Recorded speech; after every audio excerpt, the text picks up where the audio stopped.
So tell us your name and exactly what you do. My name is Akiva Miller, and my profession is that I am a financial services professional.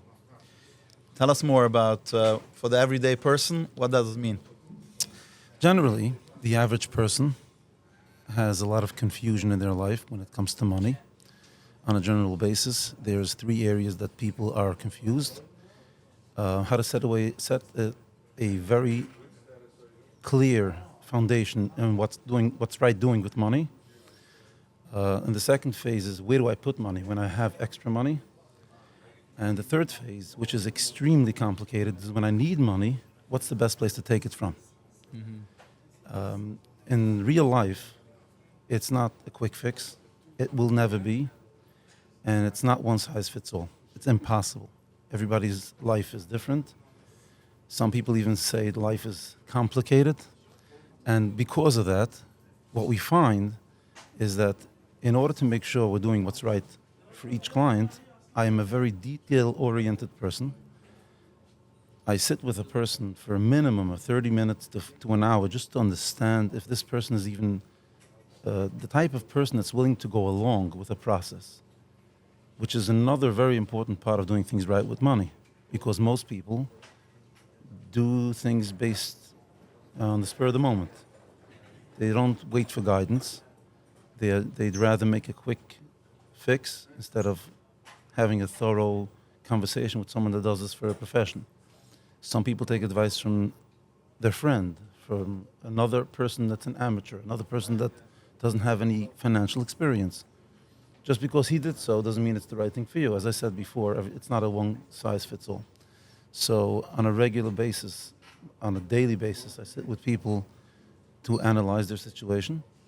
After I meet with them, I send them a recap of understanding exactly what's going on, the information that I gathered, to see if I actually got the right information. Once that information is, as we would say, approved, generally the next phase is understanding what's important to them and what they need to have real goals and real plans of what they want to accomplish. That takes another session. And then obviously I only offer that to people that are actually committed, that they're willing to actually sit down and take guidance.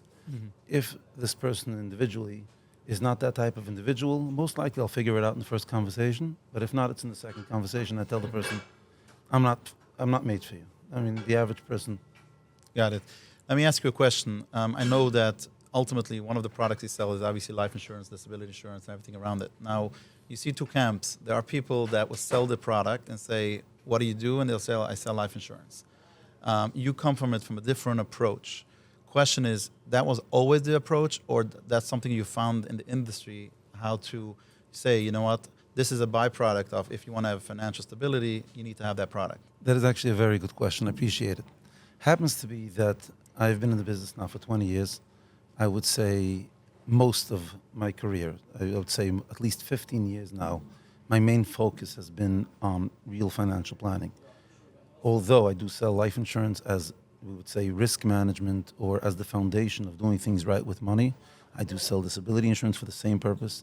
I do sell long-term care for the same purpose, because it's part of doing proper things to balance the risk, rather than taking the risk on yourself or making an uneducated or a very quick decision of, it's okay, we'll figure it out. No. If the risk actually happens, it's not that easy. And it's cheaper doing it with insurance, doing it right. So life insurance is a product that is part of the plan. Got it. Now let me ask you, in terms of what do you see out there? You deal with a lot of people when it comes to finances, as you mentioned. We're probably, you could speak to different analysts and you say, are we close to a recession? Are we in a recession? Are we somewhere? There's definitely turbulence in the market, which obviously when there's turbulence in the market, the first place where people feel it in their pocket. Question to you is, how, there's a saying out there, you want to be in the need business, not in the want business. Because if your product is a need, even if there's a recession, they'll find a way to get it. Your products, financial stability, life insurance, risk management, all of those things are in the need category or the want category or somewhere in between? So you asked two separate questions. First of all, you asked, how do we relate to the environment that we're living in terms of market turbulence and the economy being unstable with inflation, with whatever else is going on. And then you ask the question, is my service a need business versus a wanting business? And the real response, this is not just, as you would say, Here you go. You got the real response live at the Let's Talk Business Live podcast. the real response is that if you do not do planning, you're set up for disaster. And the reality is that specifically in a time like this that we're living in, where things are so unclear, you need planning and you need stability. You need someone that will help you find the right path to take, specifically in such trying times that people go through. It's specifically people that are in specific industries that are struggling, whether it's in the mortgage business or it's in the real estate industry where people are really feeling it.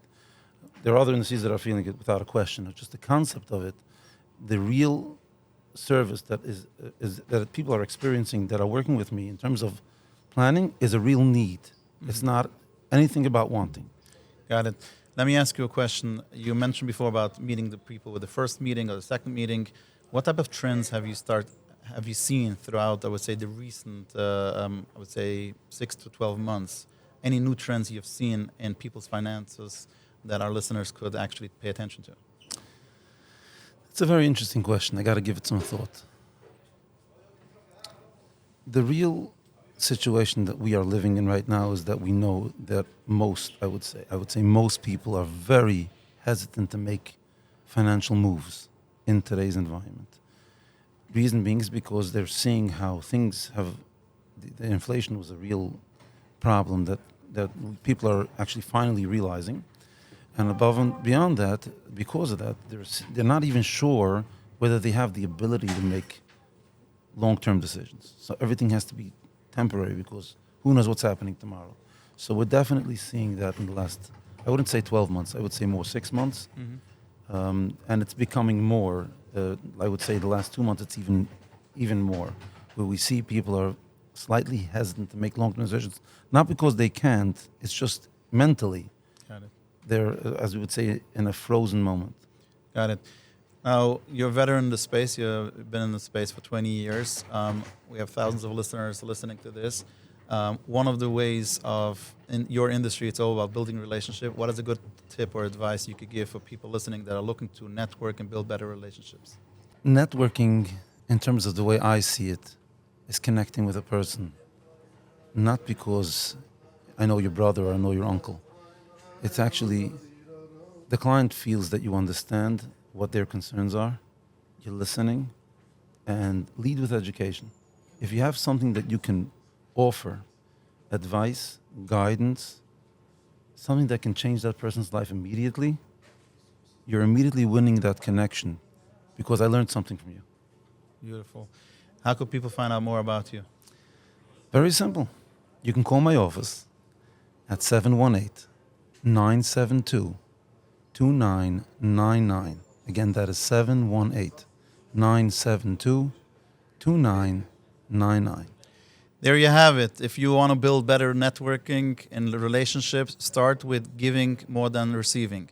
Give them education, educate them, and ultimately when they'll have a need for your service, they're gonna know who to turn to. Thank you so much. Correct that. Not when they'll have their need. They have a need. They have a need. They have to realize they have a need. Got it. Thank you so much. Pleasure. Thank you.